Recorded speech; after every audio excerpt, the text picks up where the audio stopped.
Hello guys, welcome back to my channel little lily. তোমাদেরকে বলেইছিলাম যে কালকে আমি যার বাড়িতে প্রসাদ খেতে গিয়েছিলাম, আজকে তাদের বাড়িতে নিমন্ত্রণও আছে, বিয়ে বাড়ি।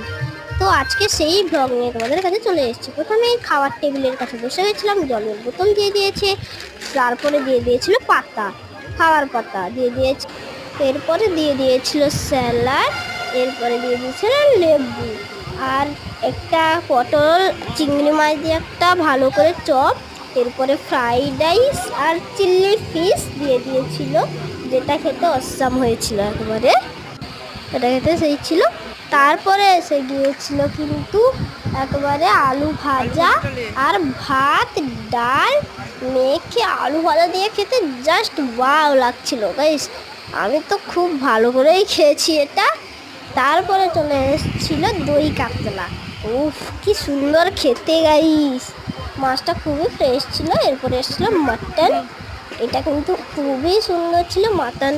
মাটনটা একেবারে সফট ছিল, একেবারে হাত দিতে না দিতেই গলে পড়ে যাচ্ছিল গাইস। উফ, আমি কিন্তু ছিঁড়েই খাচ্ছিলাম, হেভি লাগছিল এটা খেতে। এরপরে চলে এসেছিলো পাঁপড়, মিষ্টি এবং চাটনি। যে আমি তো পাঁপড়ের সাথে চাটনিটাই ডুবিয়ে খাই, এটা খেতে হেভি